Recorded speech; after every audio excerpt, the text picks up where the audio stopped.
दोस्तों, आप सभी को अपने YouTube चैनल सिंघाल मैथमेटिक्स में स्वागत है। और आज आप देख रहे हैं ये वीडियो आपका ज्योमेट्री में लाइंस और एंगल का है, यानी रेखा और कोण का है। तो सबसे पहले हम लोग रेखा और कोण में उसके कंसेप्ट यानी उसका जो थ्योरी जो है यानी कंसेप्ट जो है उसको समझने का प्रयास करेंगे।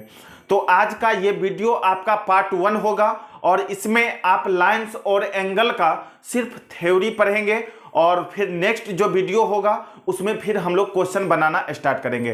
तो आप थ्योरी को अच्छे से नोट कर लेंगे, जैसे जैसे आपको बताया जाएगा आप उस तरह से थ्योरी को अच्छे से एक नोट के रूप में बना लेंगे ताकि आपको क्वेश्चन बनाने में काफ़ी मदद मिलेगा। तो चलिए हम लोग चलते हैं। जैसे देखिए यहाँ पे पॉइंट, सबसे पहले है पॉइंट। तो देखिए बाबू, कोई पॉइंट है, ये आप देख रहे हैं ये पॉइंट है। तो किसी बिंदु के परिगत जो है बने कोण का मान, किसी बिंदु के परिगत बने कोण का मान आप जानते हैं 360 डिग्री होता है। किसी भी बिंदु के परिगत बने कोण का मान बाबू 360 डिग्री होता है। ठीक है, किसी भी बिंदु के परिगत बने कोण का मान 360 डिग्री होता है। अब यहां पर देखिए, इसमें बिंदु, तो बिंदु यहाँ पे 2-3 तरह का होता है और कौन कौन बिंदु होता है इसको हम लोग पहले इंडिकेट करते हैं और देखते हैं। बाबू यहाँ पे आपको जितने भी पॉइंट बताएंगे तो अभी बहुत सारे ऐसे पॉइंट जो हैं सिर्फ जानकारी के व्यू से आपको यहाँ पर बता रहे हैं और वो क्वेश्चन एग्जाम में नहीं पूछे जाएंगे, लेकिन उसके बाद आपको जो भी बताएंगे वो हर एक पॉइंट आपको एग्जाम में क्वेश्चन बनाने में मदद करेगा। तो चलिए हम लोग सारे पॉइंट को देखेंगे। देखिए, जैसे आपका पहला है समरेखीय बिंदु। समरेखीय बिंदु क्या होता है? तो बाबू एक ही रेखा पर, यानी कोई एक रेखा है, एक ही रेखा पर स्थित, एक ही रेखा पर स्थित बिंदु को समरेखीय बिंदु कहते हैं। बाबू एक ही रेखा पर स्थित बिंदु को समरेखीय बिंदु कहते हैं। यानी कोई भी रेखा है, उस रेखा पर 2 या 2 से अधिक बिंदु जितने भी हैं ये सभी बिंदु को हम लोग समरेखीय बिंदु बोलेंगे, यानी इसको हम लोग कॉलिनियर पॉइंट बोलेंगे। बाबू ये क्या होगा? कॉलिनियर पॉइंट यानी समरेखीय बिंदु होगा। स्पष्ट है? तो चलिए अब अगला बिंदु है, जैसे आपका प्रतिच्छेद बिंदु है।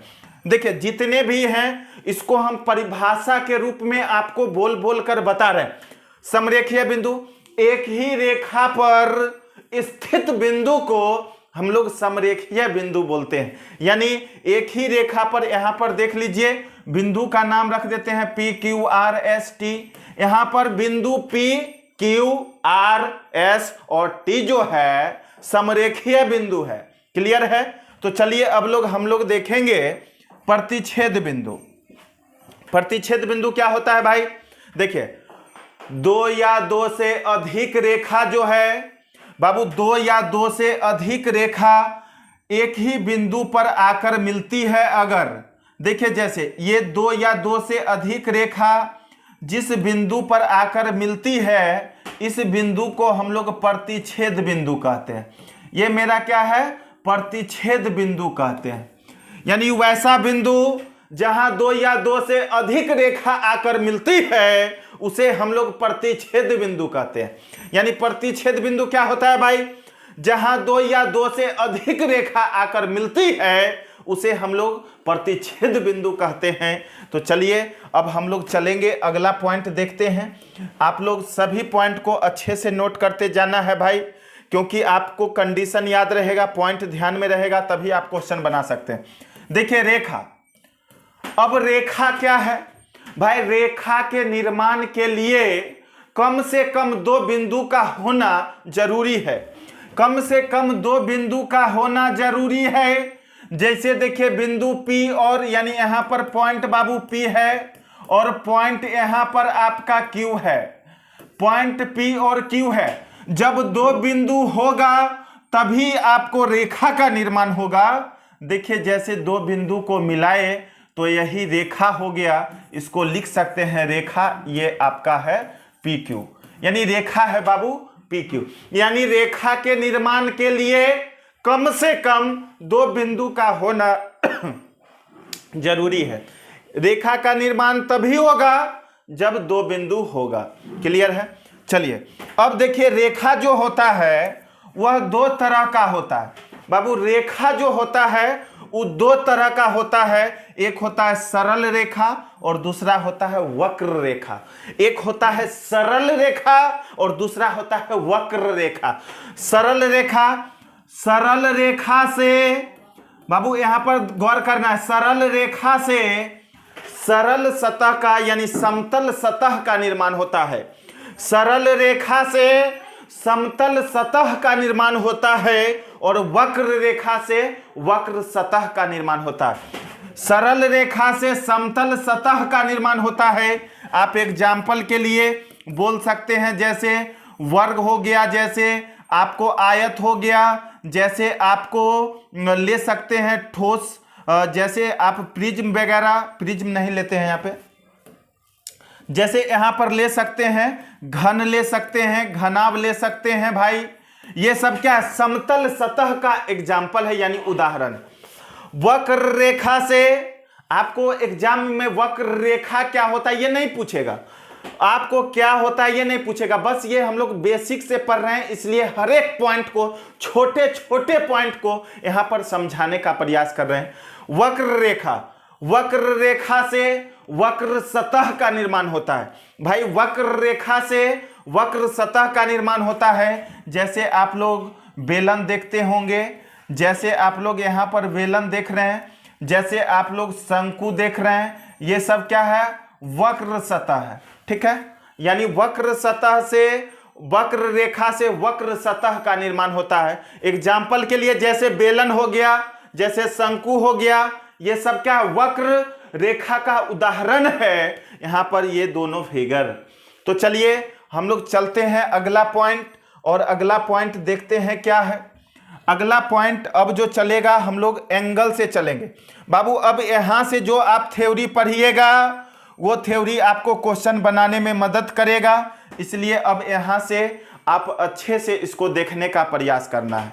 आप वीडियो को अंत तक देखिए। ये वीडियो आपका लाइंस और एंगल का थ्योरी का वीडियो है। ये वीडियो अगर अच्छे से आप कंप्लीट कर लिए तो कल से जो क्वेश्चन चलेगा आप क्वेश्चन को बहुत ही आसानी से देखेगा, बिना सॉल्व किए हुए क्वेश्चन जो है लाइंस एंगल का A to Z क्वेश्चन आपको बताएंगे। इसलिए आप थ्योरी को अच्छे से कंप्लीट कर लेंगे और अच्छे से आप नोट करके रखिएगा। चलिए चलते हैं इसमें। जैसे देखिए एंगल यानी बाबू कोण। देखिए दो रेखाओं के मिलन से, यानी दो रेखा जब मिलेगा तभी आपको कोण का निर्माण होगा, यानी दो रेखाओं के मिलन से कोण बनता है। अब देखिए जैसे रेखा यहां पर P मान लीजिए और ये रेखा Q है, ये दोनों रेखा का मिलन हुआ यहां पे, तो ये कोण का निर्माण हुआ, यानी एंगल का निर्माण हुआ। अब कोण देखेंगे कितना तरह का होता है।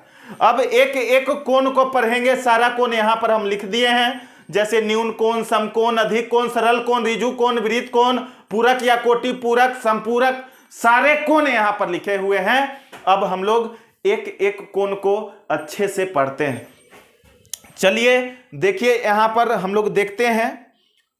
जैसे देखिए यहां पर पहला में दे दिया है, पहला में दिया जैसे न्यून कोण यानी एक्यूट एंगल, न्यून कोण देखिए, न्यून कोण यानी बाबू 90 से छोटा, न्यून कोण पढ़ना है।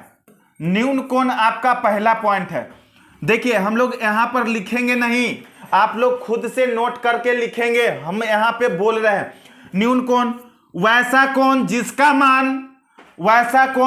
मान 90 डिग्री से छोटा हो, वैसा कोण बाबू जिसका मान 0 से बड़ा और 90 से छोटा हो, उसे हम लोग न्यून कोण कहते हैं। जैसे एग्जाम्पल के लिए ले सकते हैं 60 डिग्री, जैसे ले सकते हैं 50 डिग्री, जैसे ले सकते हैं 70 डिग्री, जैसे ले सकते हैं 35 डिग्री, जैसे ले सकते हैं 89 डिग्री, लेकिन 90 से बाबू छोटा होना चाहिए।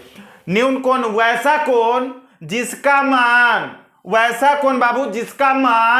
0 से बड़ा हो और 90 से छोटा हो, उसे हम लोग न्यून कोण बोलते हैं। तो आपको न्यून कोण यानी एक्यूट एंगल, आप लोग न्यून कोण समझ लिए होंगे।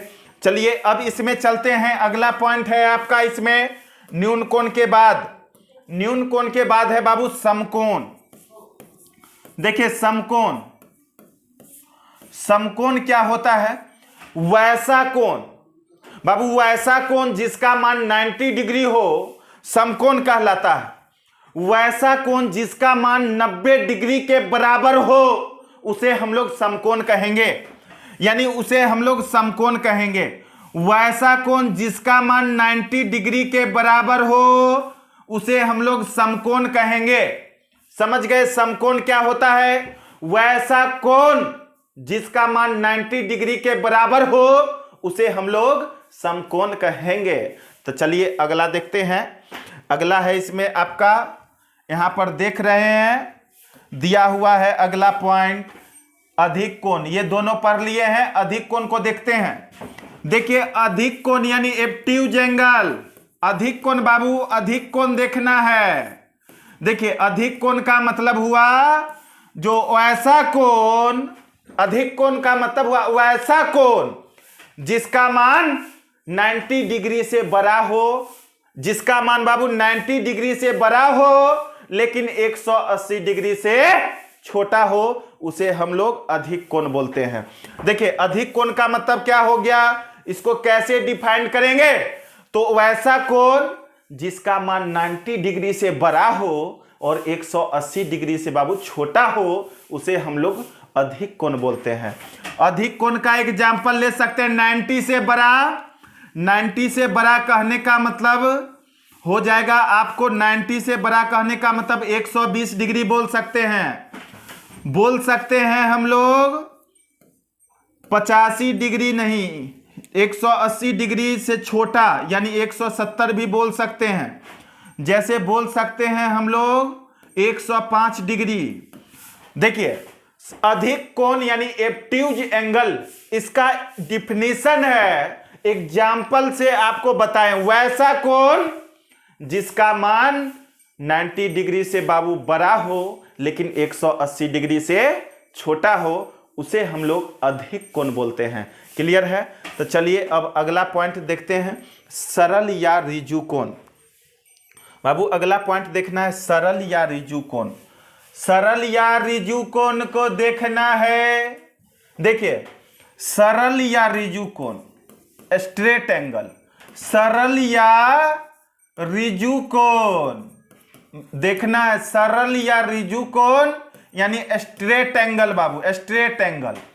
अब देखिए वैसा कोण बाबू, वैसा कोण जिसका मान 90 डिग्री नहीं, सॉरी वैसा स्ट्रेट ना है, वैसा कोण जिसका मान 180 डिग्री के बराबर हो। बाबू वैसा कोण जिसका मान 180 डिग्री के बराबर हो उसे हम लोग सरल या ऋजु कोण कहते हैं। वैसा कोण जिसका मान 180 डिग्री के बराबर हो उसे सरल या ऋजु कोण कहते हैं। बताइए इसमें कोई परेशानी है? नहीं है। तो अभी हम लोग छोटे छोटे बातें को समझ रहे हैं। यहाँ पे जितने भी इसके छोटे छोटे पॉइंट हैं इस सभी पॉइंट को हम लोग समझने का प्रयास कर रहे हैं और बिल्कुल ही मजे के साथ पढ़ रहे हैं और बिल्कुल बाबू आराम आराम से पढ़ रहे हैं। चलिए अब अगला देखते हैं। अगला है आपका बृहत् कोण। चलिए अगला देखते हैं बृहत् कोण क्या होता है। बृहत् कोण किसे कहते हैं? बृहत् कोण इसको हम लोग बोलते हैं रिफ्लेक्स एंगल। इसको बाबू हम लोग बोलते हैं रिफ्लेक्स एंगल। इसको हम लोग बोलते हैं रिफ्लेक्स एंगल। देखिए ये क्या होता है? वैसा कोण, रिफ्लेक्स एंगल को हम लोग पढ़ रहे हैं। रिफ्लेक्स एंगल यानी बृहत् कोण, वैसा कोण जिसका मान बाबू, वैसा कोण जिसका मान 180 डिग्री से बड़ा हो। वैसा कोण जिसका मान 180 डिग्री से बड़ा हो उसे हम लोग रिफ्लेक्स एंगल यानी बृहत् कोण कहते हैं। जैसे देखिए बता रहे हैं, ध्यान दीजिएगा। जैसे ऐसे कर लिए और इसको ऐसे कर लीजिए, जैसे 210 डिग्री। इधर का कोण यानी यही जो एंगल हुआ ये रिफ्लेक्स एंगल हुआ यानी बृहत् कोण हुआ। वैसा कोण जिसका मान आपको 180 डिग्री से बड़ा हो उसे हम लोग रिफ्लेक्स एंगल यानी विहित कोण कहते हैं।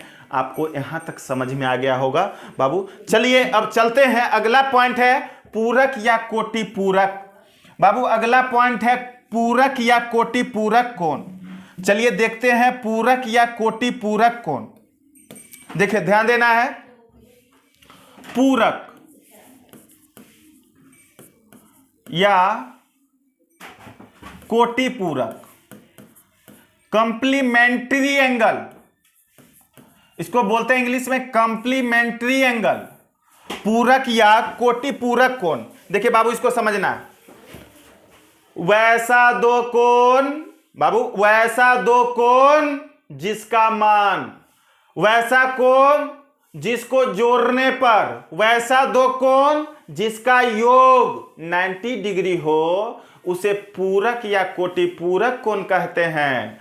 बाबू वैसा कोण जिसका मान, वैसा दो कोण जिसका मान, बाबू वैसा दो कोण जिसका मान जोड़ने पर अगर 90 डिग्री पुरता है तो उसको पूरक या कोटि पूरक कोण कहते हैं। जैसे देखिए एक है अल्फा और दूसरा है बीटा।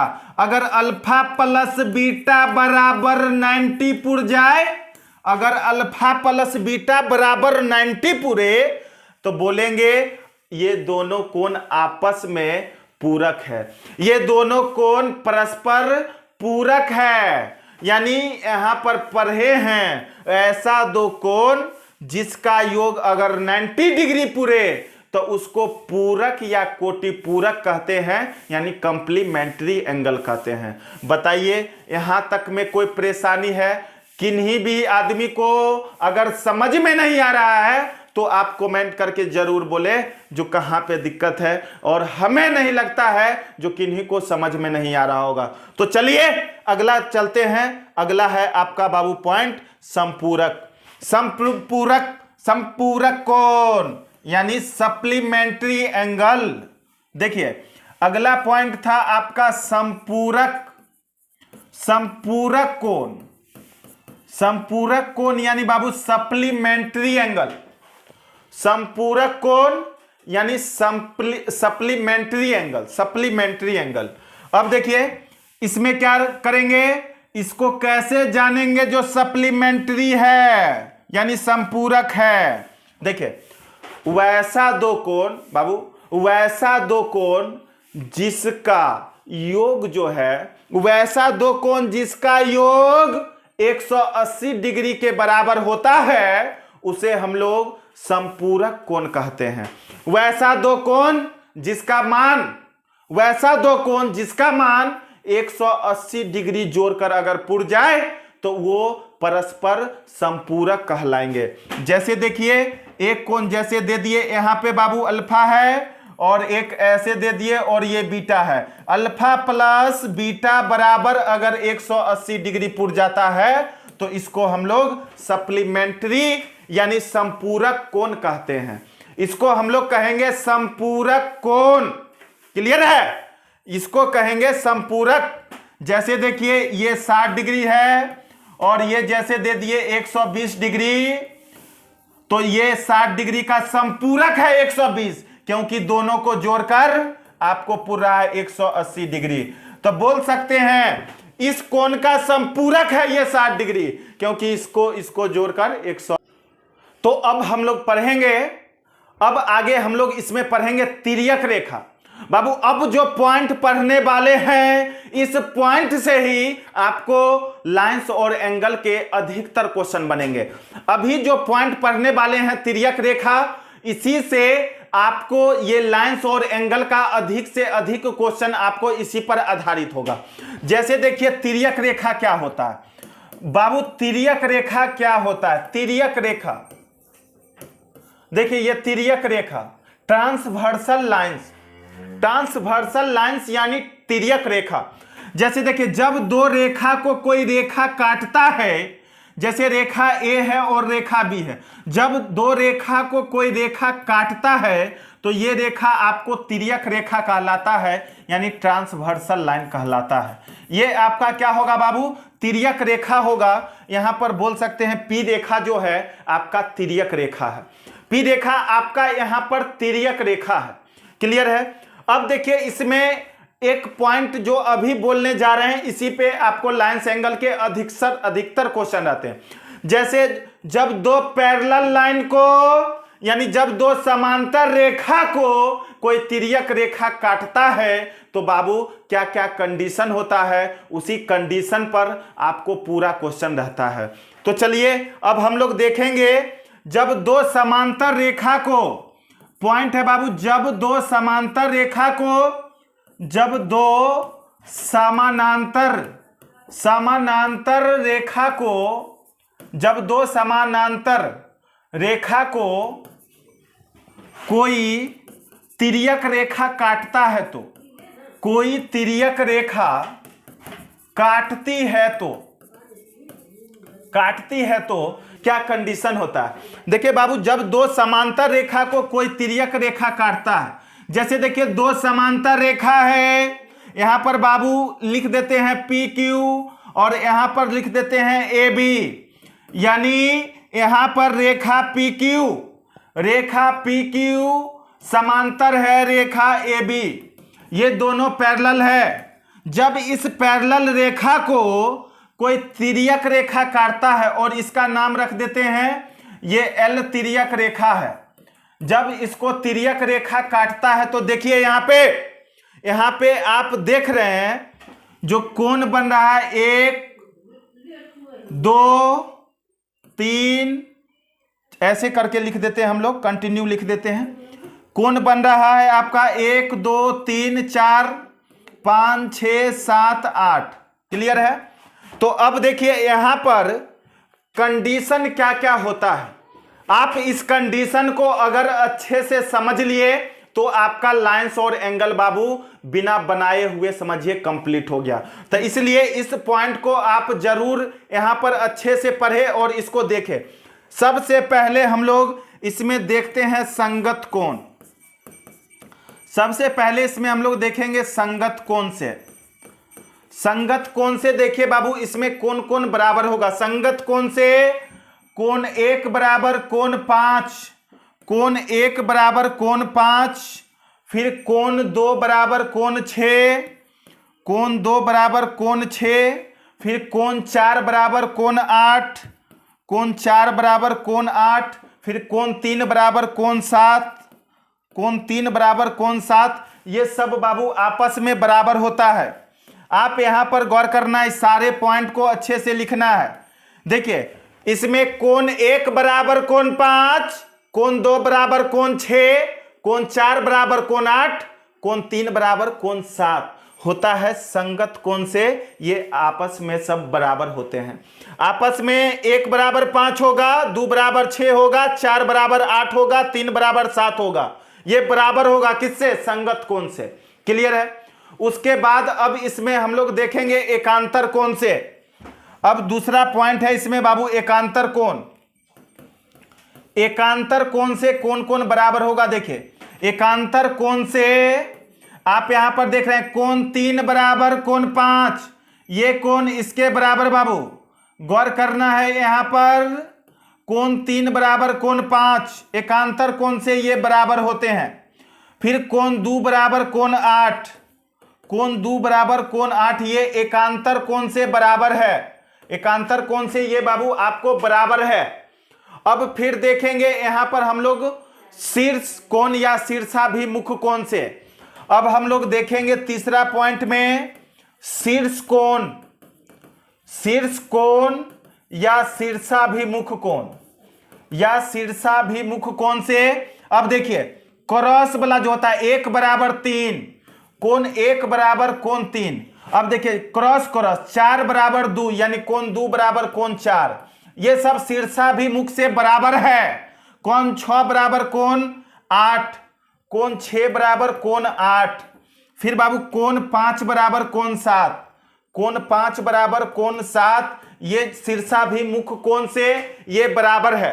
तो सभी आदमी इसको जो है अच्छे से नोट कर लेंगे और इसको समझेंगे अच्छे से कौन सा कोण कब बराबर होता है। और पूरा आपका लाइंस और एंगल जो है इसी पर आधारित है, इसलिए आप इसको अच्छे से देखेंगे और इसको अच्छे से नोट कर लेंगे। क्लियर है? तो चलिए अब इसमें आगे बढ़ते हैं। मात्र 2 पॉइंट और लिखते हैं, इसमें 2 पॉइंट और, बस इसमें बाबू बस 2 पॉइंट। अब इसमें बच गया अंतःकोण। अंतःकोण देखिए, इसमें आप जानते हैं जो 2 पैरेलल लाइन के अंदर में जो कोण बनेगा बाबू, उसे हम लोग अंतःकोण कहते हैं। जैसे कोण 2, कोण 3, कोण आपका 5 है और ये कोण आपका 8 है। कोण 5, कोण 8, ये अंतःकोण है। अंतःकोण है। और अंतःकोण में क्या होता है, इस चीज को ध्यान से देखिए। अंतःकोण में क्या होता है, यानी पैरेलल लाइन के अंतःकोण, एक तरफ के अंतःकोण, एक साइड के अंतःकोण का योग जो होता है वो 180 डिग्री के बराबर होता है। बाबू एक तरफ के अंतःकोण का मान जो होता है वो 180 डिग्री के बराबर होता है। यानी यहां पे कोण 2 प्लस कोण 5 बराबर 180 डिग्री और कोण 3 प्लस कोण 8 बराबर 180 डिग्री। क्लियर है? अब देखिए बाह्य कोण, एक बचा बाह्य कोण, यानी 2 पैरेलल लाइन है, इसके बाहर बने कोण को बाह्य कोण कहते हैं। और बाह्य कोण है 1, 4, 6 और 7। क्लियर है? तो बाबू आप यहां पर देख रहे हैं, ये आपका लाइंस और एंगल का थ्योरी था। आप थ्योरी को अच्छे से कंप्लीट करके रखिए और कल फिर सुबह में आपको फिर वही 8-9 बजे के बीच फिर आपको इसका क्वेश्चन हम लोग डिस्कस करेंगे। अगर आप इसको अच्छे से समझ के रखेंगे तो क्वेश्चन बनाने में आपको काफी ज्यादा सहूलियत होगा। इसलिए इसको अच्छे से नोट बना के, ज्योमेट्री अब सवेर में जो भी वीडियो अपलोड होगा 9 बजे तक वो ज्योमेट्री का होगा, यानी एडवांस मैथ का होगा। और फिर शाम में 7 और 8 बजे के बीच अपलोड करेंगे, वो अर्थमेटिक्स चलेगा। तो आप चैनल को सब्सक्राइब नहीं किए हैं तो बाबू चैनल को सब्सक्राइब कर लेना है, क्योंकि अब यहां पर रेगुलर क्लास चलने वाली है। और आप जितना हो सके इस चैनल को सब्सक्राइब करने के साथ साथ शेयर भी कीजिए। Thank you. आज के लिए बस इतना ही। फिर मिलते हैं अगले वीडियो में, जहां पे हम लोग क्वेश्चन का डिस्कशन करेंगे। बाय।